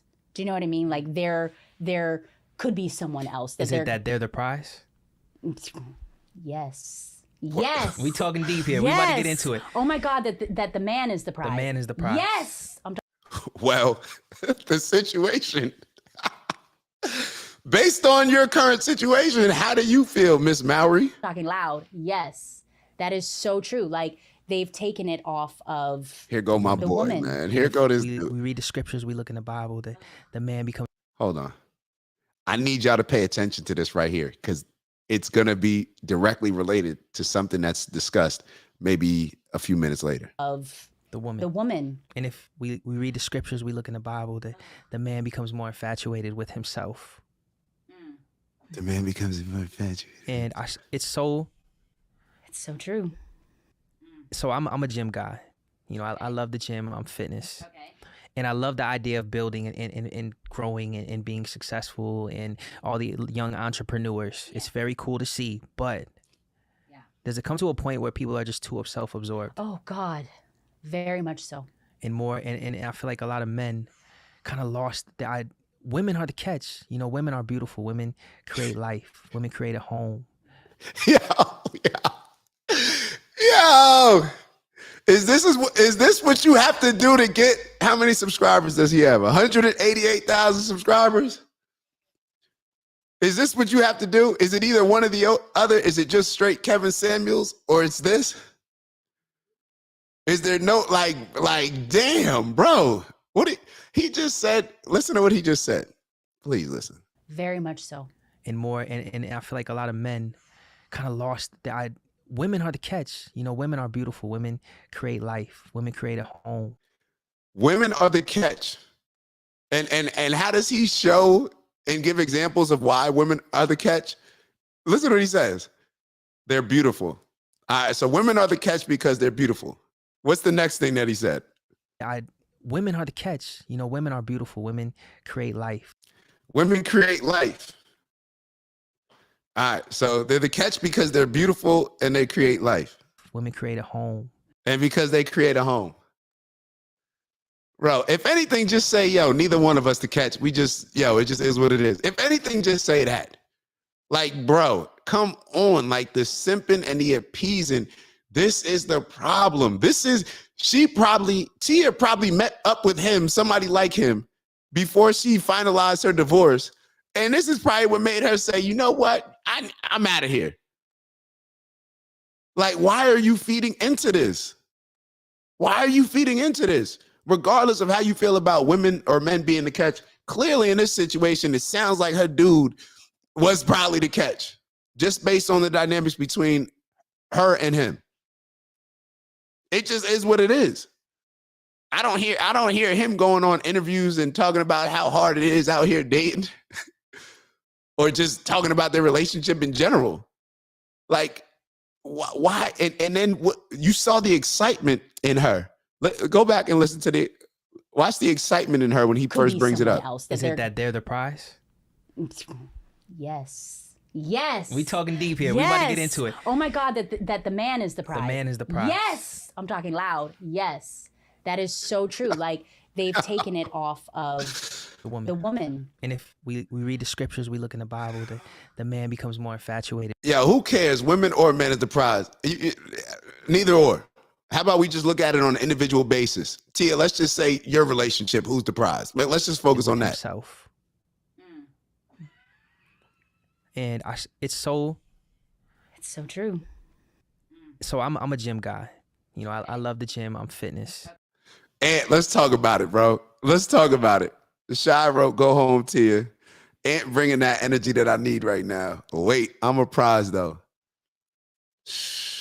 I guess both should be prizes, right? I got to feel like I'm winning something. I got to feel like I'm getting something from this union, right? So maybe the whole prize talk is doing more damage than it's doing good. But in this society, the way that we hear y'all complaining about men, I don't see how you could just sit around here and just think just women are the prize. Like, I don't see how you could see that. And I'll keep it real. Because although we hear women maybe talking about how men ain't this, men ain't that. Fellas do it too. We do it too. We have conversations about how difficult it is with women right now, the type of women that are, out here right now. So both people talking about both, even though we may hear it like on platforms like this with women more so talking about it. But I don't know. If I'm who I say I am, then I'm definitely looking for a prize. You feel me? I'm definitely looking for an Ant wrote, hold on, I'm looking for a prize too, though. I know my value and I'm looking for something valuable as well. Like I don't know. Yeah, I don't know. I'm looking for something that because you need something that's going to complement your value. So something that has no value probably isn't going to be able to complement the value that you bring. So that's how I would see it. Tafari wrote, if she was the prize, then she wouldn't have this energy. And she's an old chick, so who the F would date her? Smash, yeah, but that's it. Yo, Safari is crazy, but he's right. He's 100% right. And it just is what it is. I'm not saying that she's old as a woman. I'm not saying that. But she's older. Like when it comes to dating, I'm sure she feels it. Like, dating, I damn near feel like I'm old. Like, I wouldn't look forward to dating. I'm be honest, yo. I wouldn't look forward to just being out here, just going on dates every night and stuff like that. It just, like, I rock with, like, I don't know. I don't know. Like, it's funny. I used to look at movies and I used to always think about Morris Chestnut. And like, you think of like different things like that. Like there's a couple different movies I've seen with him, where he's dating, like Two Can Play That Game with Vivica, whatever. And I'm just looking like, yo, that always looked fun. It always looked fun to have a lot of money and then to be in I guess they were playing roles, acting as if they were in their 20s, but they were in their 30s and 40s. So they just look so much older. So I just kind of associated with like, yo, when you get older, you got your money, you dating, that's, I don't know, to each their own. That doesn't sound exciting to me. Like just having just being a serial dater. Like, I don't know. I'm kind of going off on a tangent. Hold on. Let me see what Bez wrote. Bez wrote, you can have one man with 100 women and you can start a whole community. Big fish shit.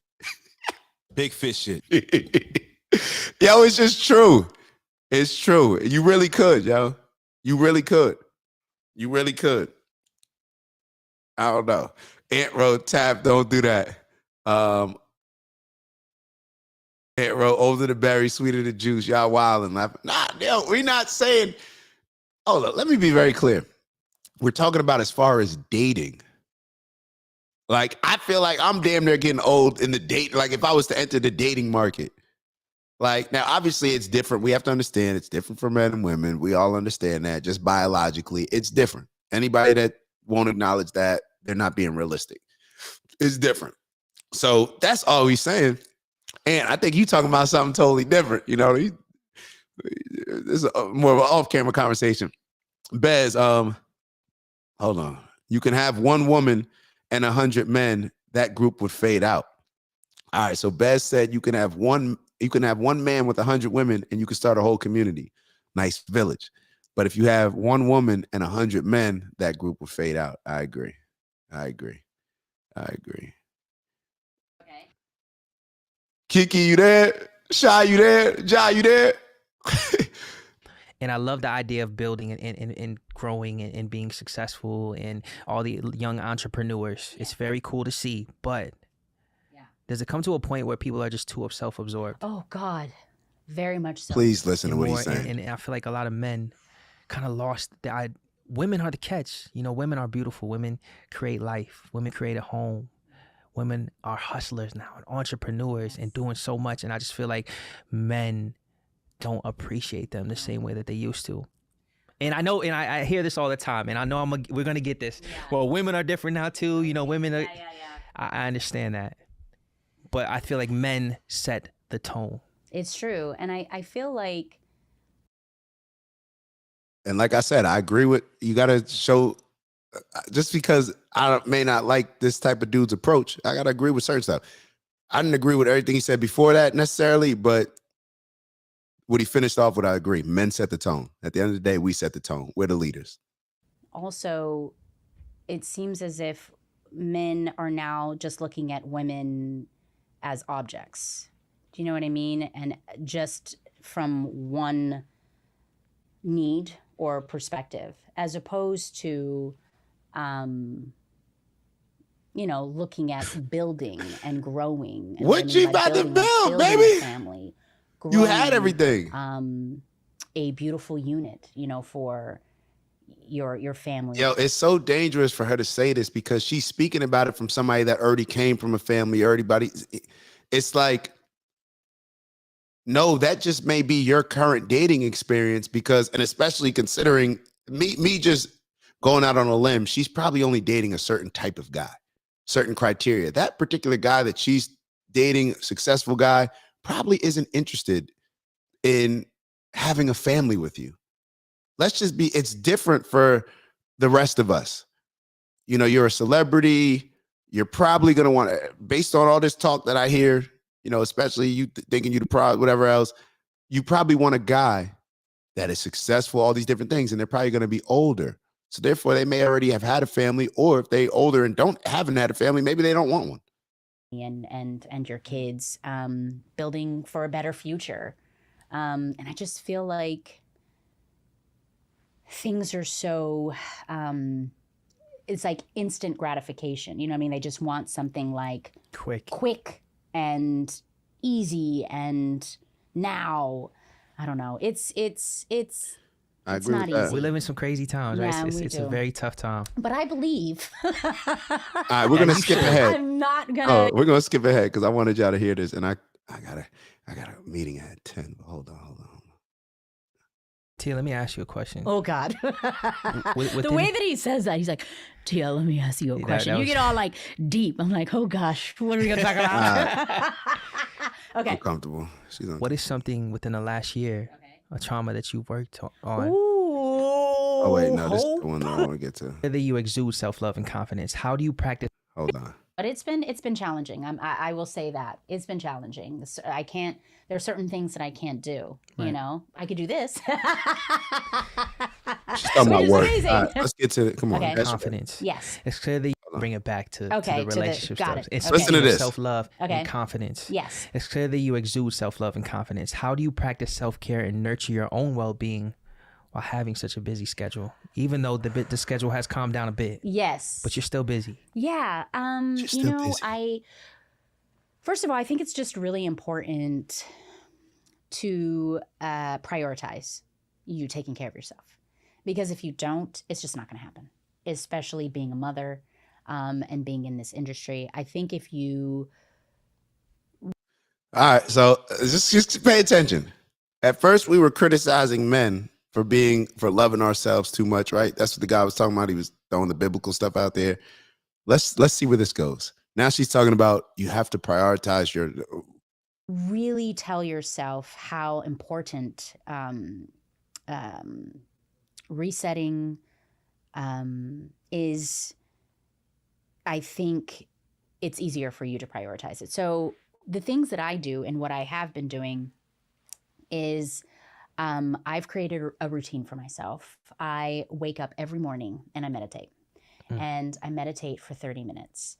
And I have seen and felt so many benefits from meditation. It is so unbelievable. But I say that why it's so incredible is because I'm able to hear my inner thoughts.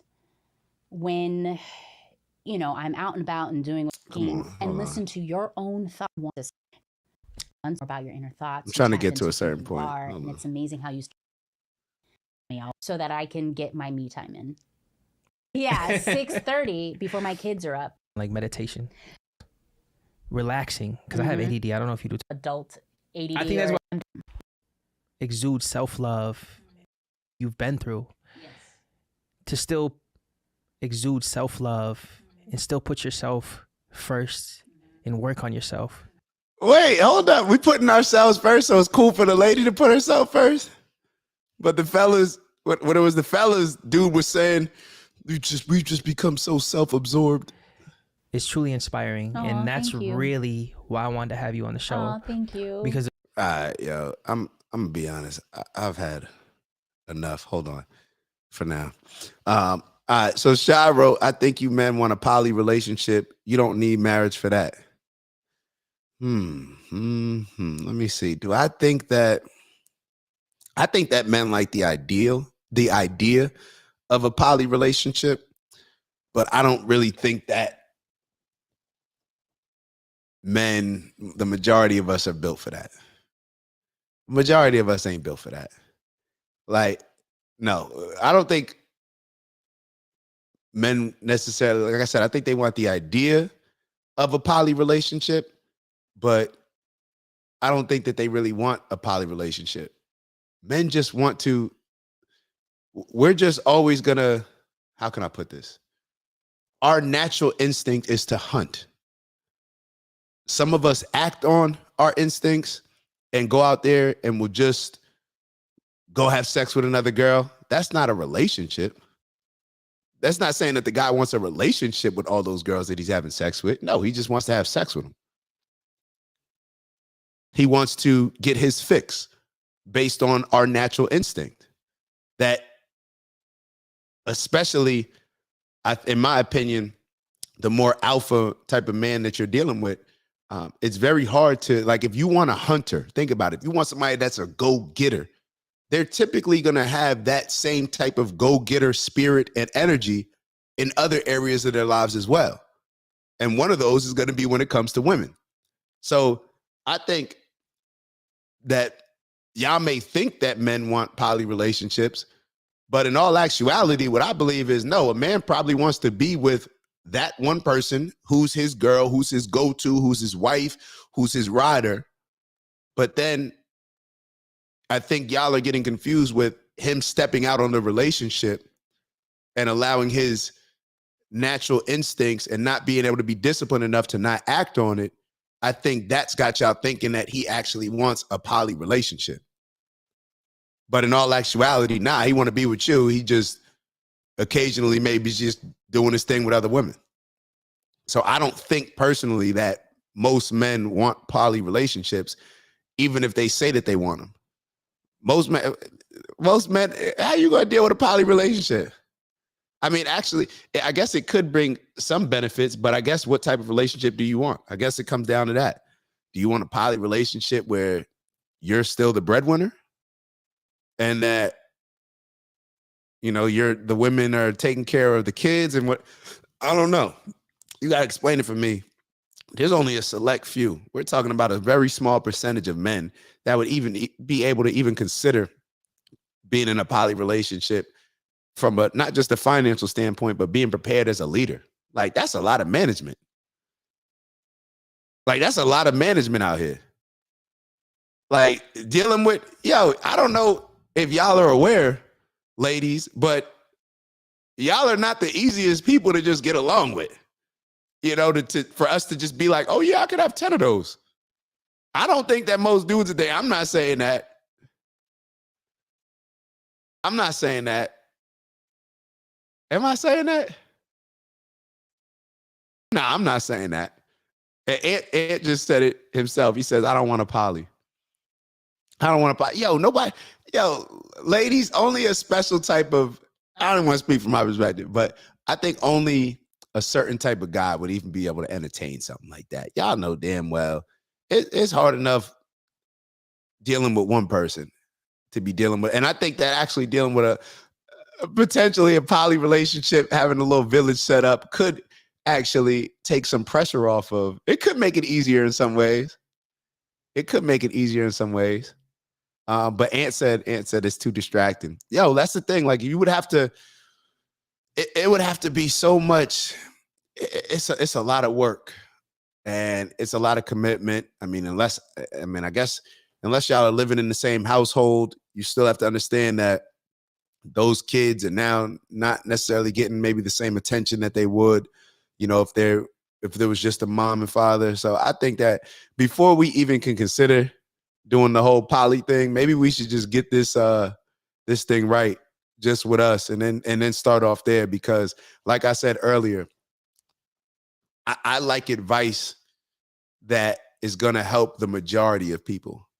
So therefore, I don't think advising men to have poly relationships, just me speaking, I'm not saying that you guys are saying that at all, but I don't think that men considering poly relationships is going to help the majority of men. I don't think it's going to help our community. I don't think it's going to help relationships. I think that the majority of us need to lock in with one, and whatever, you know, arrangement that y'all got going on, I don't want to, that's on y'all, but that poly stuff just seems like a lot. It just seems like a lot. It seems like a lot for the majority of men. Now, you may come across, you know, a certain type of dude where, you know, they just got those leadership qualities where it's like, yo, they could handle a poly relationship. I don't know. Neither here nor there, but the majority of men, that ain't happening. That ain't happening. Ant wrote, I'd rather put my other energy into building wealth. Just do what everyone else does, and F the babysitter or the cleaner, duh. Laugh my ass off, joke.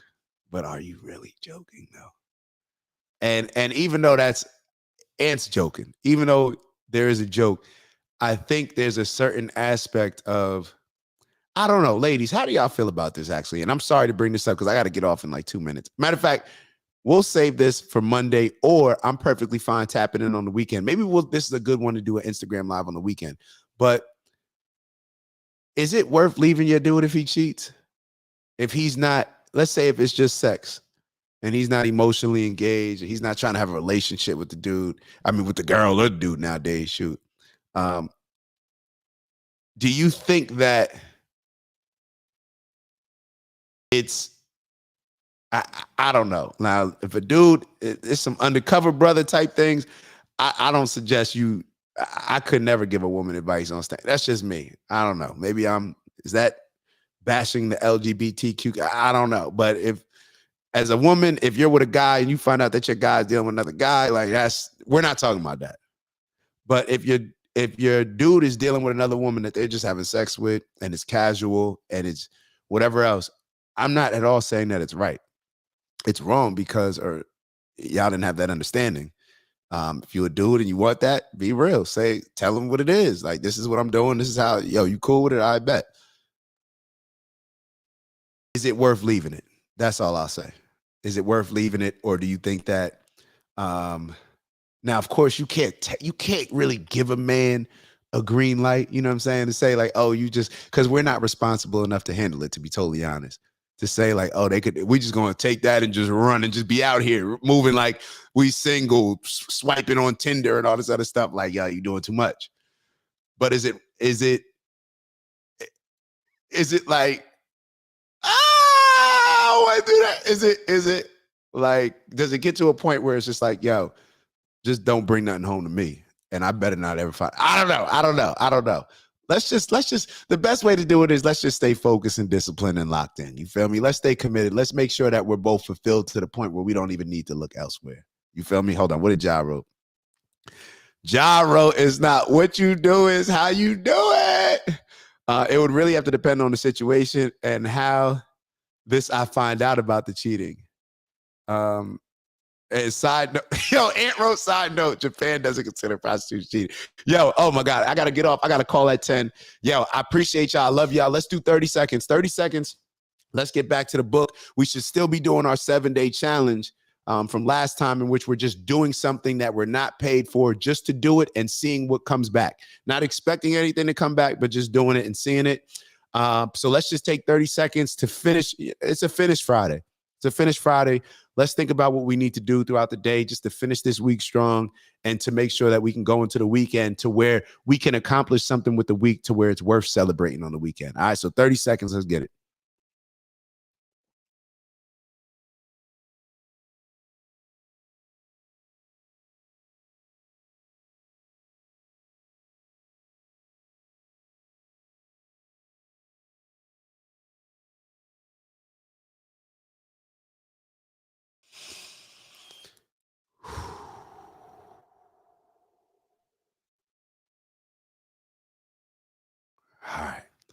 All right, y'all know what it is. Strength and honor, onward and upward. We elevate on purpose, both with intent as well as doing what we're here to do and staying aligned with our purpose.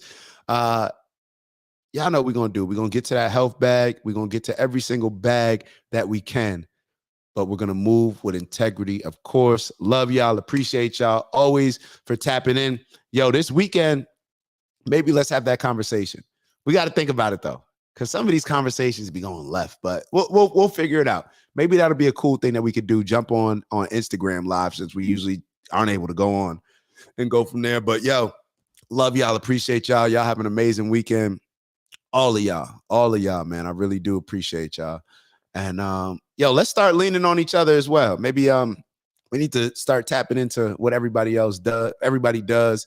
I think we did that early on, but just so we may be able to help each other out. And we got our meetup coming up soon. We got our meetup, Miami meetup. And what's up? Put it in play.